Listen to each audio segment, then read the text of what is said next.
right, here we go. Here we go. Levels have been checked. Hopefully, you're not hearing any interference from the outside world, and hopefully, the only thing that you hear is my voice. You know who I am. I am Carmen Jones. This is my platform called Law Enforcement and Me. This, of course, as I've been stating since day one, it's designed to build that bridge so that the law enforcement community and the general community can get together and understand one another. This broadcast is coming to you after the 4th of July holiday. I did take a bit of a break from the previous broadcast because I was in self doubt mode. Self doubt mode can definitely bring in some depression. So I don't want to encourage that anymore. I know that this platform can be difficult. I know that there is a lot of politics that is involved with a platform like this, but I'm trying to get those bricks built so that we can get across that bridge and we can talk to each other without it getting political or racially involved. Um, I will say that there's been a lot of research that I have done since my last broadcast. And I do want to start off this particular broadcast with I was trying to get an OPL, an On Patrol Live recap. And I did not do that. And that is because I was so involved in having conversations, and the conversations definitely brought me to the point of, am I doing the right thing? Is this platform the right platform for me, let alone the right platform to bring to the world in such a tumultuous climate? And when I'm talking about the climate, I'm talking about the climate of the United States right now. Even in my own neighborhood, ICE has been traipsing the neighborhood and knocking on doors. And I don't know if they have made arrests in my area, but they've definitely been knocking on doors. And it's a scary, scary thing. The one thing that I remember from school was we're a democracy. And as a democracy, we want everybody to be a part of this melting pot that we call the United States. And the political climate that we're in right now is making that a hard task to follow. I mean, even the first line at the Statue of Liberty says, "Give me your tired, your poor, your huddled masses yearning to be breathe free." Anyway, all that being said, let me just state that I've done some research, and things like the ICE patrols and the conversations that I've had with friends and family and coworkers have definitely made me pause to figure out, is this the right route to take? So until God pulls me away from it, guys, I'm going to keep on trudging. So that being said, I do want to make mention of an On Patrol Live update that I did not do, and that is Deputy Swanger from Knox County, Tennessee. We all know that he had a brick thrown at him, possibly that he had his skull fractured or crushed, or however way you want to put it. I know that you guys have been in prayer about that. I know that on the last episode of On Patrol Live before they went on holiday break, they did say that he was out of the ICU, which is a fantastic news, but he will definitely have to be in some rehabilitation before he comes back into the fold. But, we're still staying prayed up about that. I bring that to mind because, being in law enforcement of any kind is taxing. It's taxing on the body. It's taxing on the brain. In trying to figure out if I'm doing the right thing, I decided to do some research and break down the differences between law enforcement and policing. Now, I did, do some research. So if I sound scripted, because this is supposed to be raw and unscripted, if I sound scripted, it's because I definitely want to make sure that what I've written down is communicated during this broadcast. So there are a couple of definitions that I found. The law enforcement definition, it focuses on three things. The one focus is the enforcement of laws. So when you think of law enforcement, it's just that. It is the basis of enforcing the laws that are on the books. The purpose of law enforcement is to catch, arrest, prosecute individuals who violate criminal laws. That just sounds like it's a 2 plus 2 plus 4 thing, right? And then we have those actions that come with the focus of law enforcement, which is investigation, arrest, issuing citations, and serving warrants. That seems to be pretty cut and dry, right? Law enforcement. Now, you have a difference because law enforcement, according to my research, is different from policing. The policing has a focus on community safety and order. That kind of tips the scale a little bit because you're thinking law enforcement is the same thing as policing. At least that's how I took it. The purpose of policing is to prevent crime, to build community trust, and to maintain public order. That's a thin line right there because maintaining public order can be thought of about in so many different ways. And of course, the actions of policing involve community engagement, which is what I've been talking about since episode 1, patrolling, mediation, and coming up with crime prevention strategies. Okay. So those are the things that differentiate the law enforcement aspect of things and the policing. So as I'm looking at this, I'm like, okay, if I go back to the definition of what law enforcement is, it's to enforce the laws. Enforcing the laws can be so many things because law enforcement could be policing. It could be judge and jury.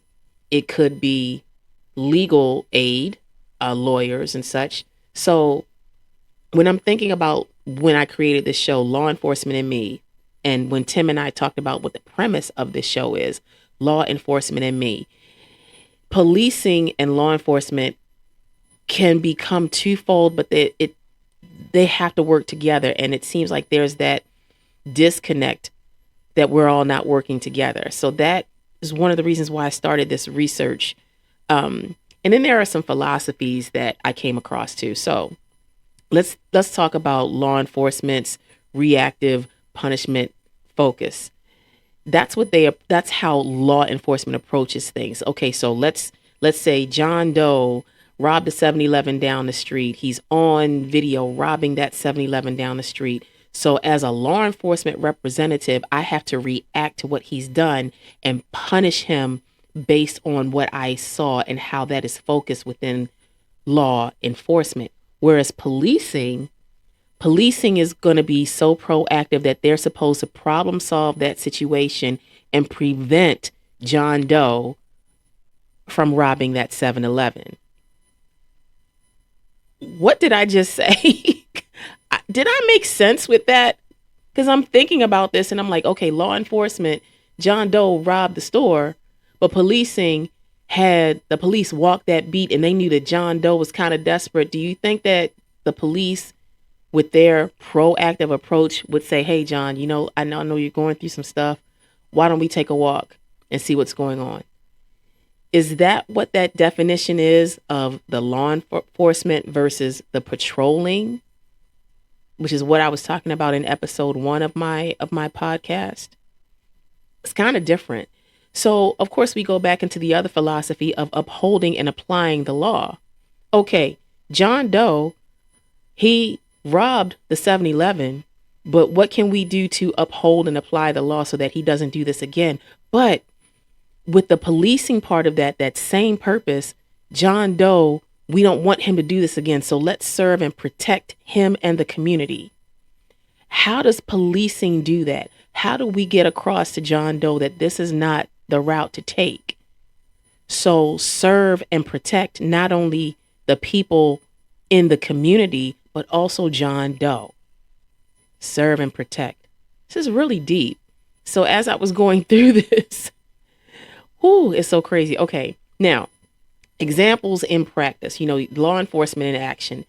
Law enforcement in action basically means detectives investigating a murder or arresting a suspect, You got DEA agents and including, the ICE raids, drug raids, all of those guys. They are law enforcement. You have federal marshals executing a fugitive arrest warrant. That's law enforcement. But in that same breath, when you have policing, you get officers together to organize neighborhood watch. Does that happen?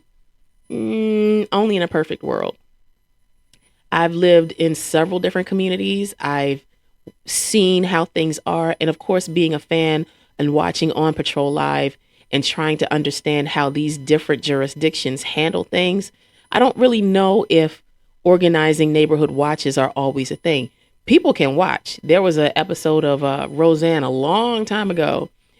The neighbor got robbed, and as the neighbors were talking to each other, the one guy says, "You know what? We should all come up with a neighborhood watch." And the guy said, "Yeah, we already have that." The neighborhood sat back on their porch and they watched you get robbed.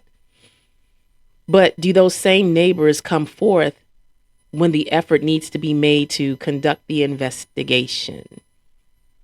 So how do police officers help the community assist with the investigation? And coming from the west side of Baltimore, when you get those, you can see all sorts of things, but when the police officer comes about, all you can hear in your mind is snitches are bitches and they get held up in ditches. That whole thing from your childhood, you don't want to talk to the police. You don't even want to be seen by the police. That's that conversation that I had with my family. You know how it is in the streets. The police are in the streets, but they don't go to sleep with you every night. They don't sleep in that hood. They doing an 8-hour, 12-hour shift, and then they go back to where they need to go. So when you're talking about organizing that neighborhood watch, that's a big conundrum for me.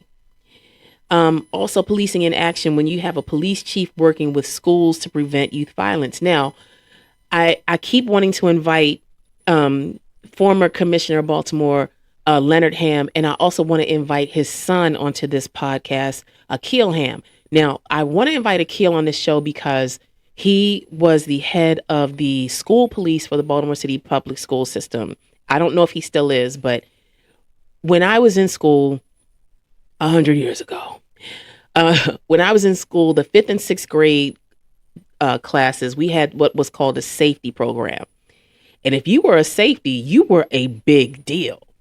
You would put on this orange belt. It's like a little bit of a harness, and it had a little badge. And you would be out there assisting the crossing guard, assisting kids, getting them to and from school, making sure that they cross the street safely. Sometimes you would even get out there in your orange safety belt and stop traffic. You were important. And so the goal when I was in 2nd and 3rd grade was, I can't wait to get in the 5th grade because I want to be a safety. After a while, Baltimore City school system got rid of that program. But when Akil became the school system's police chief, for lack of a better term, he brought that back. That was amazing because I honestly think that when you bring forth something like that and started in the youth and started in the community that way, that to me is community policing, because what you're doing is you're engaging the young people, the students, to say, hey, you know what? It's okay. I have this orange belt. I have this badge. I'm important. Let me see what else I can do. So when I talk about the community policing should start with the youth, that's a big thing. So it doesn't go into law enforcement. It's the policing, because of course, policing in action means going into the schools to prevent youth violence. It starts at the beginning. And that's where we got to focus ourselves on. That being said, I talked about the foot patrols in high crime areas. I don't even know if many of the communities have foot patrols anymore. And I cannot even tell you if I've ever met the police officers that patrol my neighborhood, let alone what we do know as what used to be foot patrols. But enforcing things on a foot patrol level, if I want to go down the street to play the lottery, at some point in time, I feel as though I should know who the police officers are just by me walking down the street to the store. I shouldn't find out who the police officers are from my neighborhood after the crime has occurred. I honestly think it goes back into prevention, which is law enforcement versus policing. I know I'm rambling. I always talk about that. I go off on a tangent. I'm going to go off on this tangent. So just bear with me. I got a few more points I want to make. And then we'll talk about some other things that are coming up. Law enforcement and me, we are bridging this gap. And this is part of the education of bridging that gap. We got to know the definitions and know what it is that's going to bring forth to make sure that we're on the right path on both sides. On both sides. Um, so law enforcement agencies, which I talked about earlier, FBI, DEA, ICE, those kind of things. Sometimes when you get a lot of these agencies all melding together, you don't really know who's got what responsibility.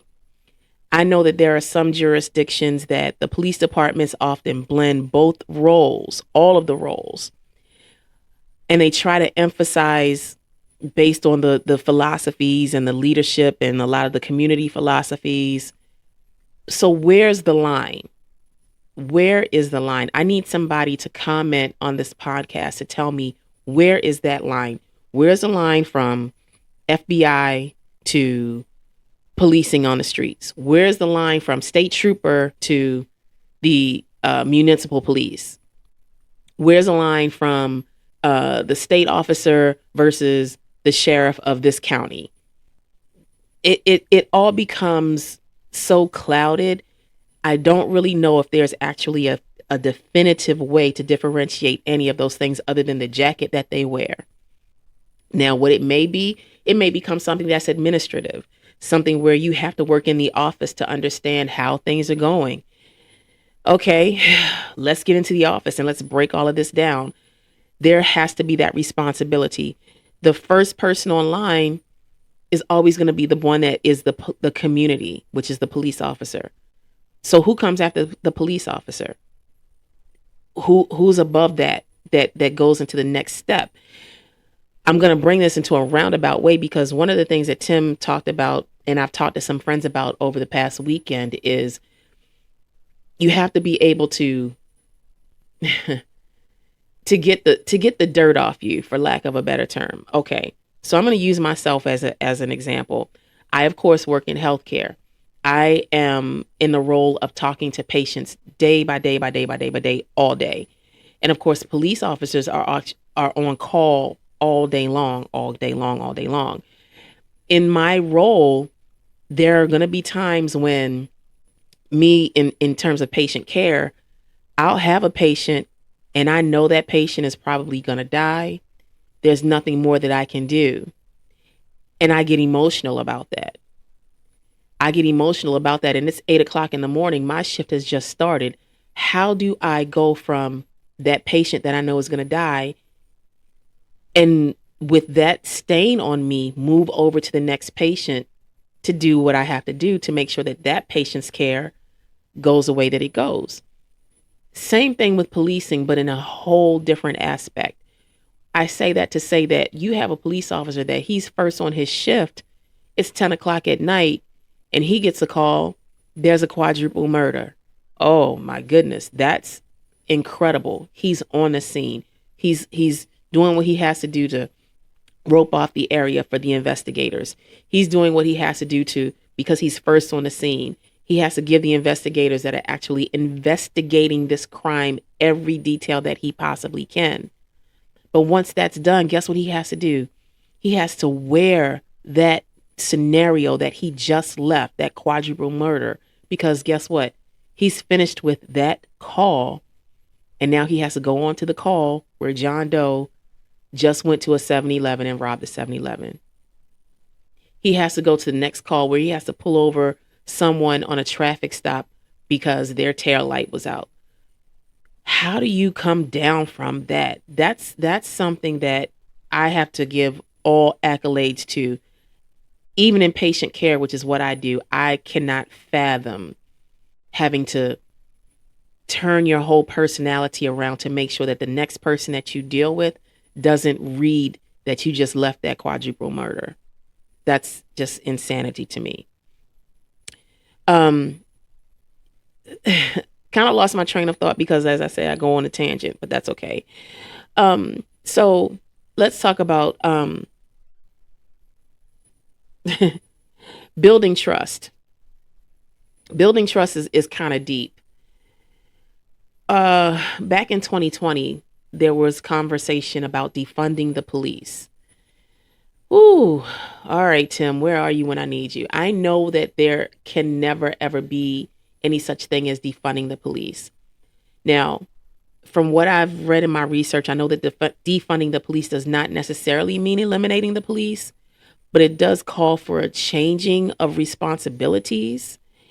And how do you decipher changing of responsibilities? I've heard of scenarios where a firefighter will not go into a certain area to put out a fire without the police intervening first. So, where do you define the shifting of the responsibilities? It goes back into that building the trust of the community, and of course, what do you have to do to build that trust in the community? Is there training? How can we all train each other? Is there a way to do community training? Can I go to my police district office and say, you know what, hey, I realize that there are some things going on in my neighborhood, and I'm wondering, is there a community training that I could possibly go to that would help me, understand what's going on and possibly help you in the long run? I don't know if anybody has anything like that, and that's just me rambling off the top of my head. Um, I because I'm having this conversation with myself, even though I'm broadcasting it out to you, my brain is going 100 million miles a minute, just trying to figure out: is there something that we can do? Is there something that I'm missing? Is there something that I'm not communicating in my broadcast to you? So tangents being tangents. Okay, I apologize for going off on my tangent, but I definitely want to thank you for letting me go off on my tangent. Law enforcement. Law enforcement is the crime suppression, policing, crime prevention. Law enforcement, enforcement of laws, policing, engaging with the community. Um, Law enforcement focused on criminality, meaning criminals, meaning, okay, I know that when I look at John Doe, I'm looking at a criminal. Policing, well, I'm looking at John Doe, but I know John Doe. He's not a bad guy. He just happened to come into a bad situation. Can you see where I'm going with this? Because this is one of the things, these are the things that I really want to try to get through to my audience, that there is definitely a humongous disconnect, not just from law enforcement and me, my podcast. It's a disconnect with the whole system. We got to be able to get it together to where we can differentiate law enforcement, policing, and I hate to say this, but knowing your rights. And I don't say that to say that when you get pulled over by the police, you utter those ugly words that I hate to hear. I know my rights. Stop. Just stop. Stop saying that. Stop saying that and listen. One of the things that's I have so many mantras, but one of my mantras has always been listen to understand versus listen to respond. When a police officer is coming up to you, if he is walking to you, if he doesn't have his gun drawn, he's not running, all he wants to do is have a quick conversation because he's trying to get you to what? Understand why he's pulling you over. And 90% of the time, it is the most minute thing that you could ever possibly imagine. Your guilty conscience is what's going to cause things to erupt in an ugly manner. Always listen to understand versus listen to respond. Okay, so about to wrap things up here. I apologize if I have rambled. I've tried my best to write all of my thoughts down. This was a much better tangent than I anticipated because, yes, my stomach was in knots before I opened up the microphone to start this. I'm going to be going over a few things, and I know that Tim Santoro and I have a plan to do a couple of other things. So, of course, we're going to do the amendments episode, and it is my fault, Tim. I apologize. I know that we've been talking about it offline, but we will have that date together and we'll get that done. I encourage you, if you've never watched the show On Patrol Live has a bunch of different channels that you can watch. I am not an advocate. I don't work for Reels channel. I don't work for On Patrol Live. I have no dealings with them. I am just a humongous fan. And because of this platform, that is my best source of research so that we can get this and pull things together. When I first started watching the show, I kept having questions and kept having questions and kept having questions. I was bothering my friend Tim so much to where I was like, he's going to tell me to leave him alone because I was asking him so many questions. And so, of course, he was the one that said to me, if you're the one that's having these kind of questions, who else out there is having these kind of questions? You need to do a podcast. And when the light bulb hit, that's when I started researching and getting myself together and coming on this platform to talk to all of you. Let's all pull ourselves together so that we can get more into the education of law enforcement, policing, and anything else that will help us understand each other to where we can live peacefully. Again, I hate to talk about the politics of this. I hate to talk about any sort of race relations with this, but I know that this is super, super important. That being said, type in the comments what else you want to talk about. Tell me, am I getting through to you? Are you, able to understand why this is so important to me? If you want to talk to me and you want me to invite you on, be a law enforcement person, or even if you're just someone who wants to listen, but you want to chime in a little bit, as long as you don't use abusive language, I will definitely invite you on. Let's talk about this. If we talk about it, everything will definitely become a little bit more clear. Get the little ones involved. If you know of any community things in your area that involve children, even if all they do is just do a little bit of what's the big game now? Cornhole. If you have police cornhole, see if you can take an hour and do the police cornhole game and talk to a police officer while you and the kids are out there. It's all about communication. It's all about communication. That being said, I am going to wrap things up. Of course, like I always say, because I want to get on the show. I want to be on the panel of On Patrol Live. They never have a civilian on the show. All of the civilians are all of the people that they pull over. All of the civilians are the suspects. How come we don't have a civilian sitting on the panel to talk about things? I'm quite sure since I have questions, the rest of the world that watches has questions. So Dan Abrams, Curtis Wilson, Tom Rizzo, call me. Call me. Okay. Anyway, guys, so this is me, Carmen Jones, law enforcement and me, raw and unscripted. I hope that I may have changed your view of things with this particular broadcast. And you know what? I think I got a new mantra. My new mantra is going to be, let's begin to build the bridge and don't be afraid to walk across it. That being said, have a great rest of the day. Hopefully the next time I do this, I'll have a guest on, talk to me. Let me know what's going on, guys, and have a great day. All right. Thank you so much for listening.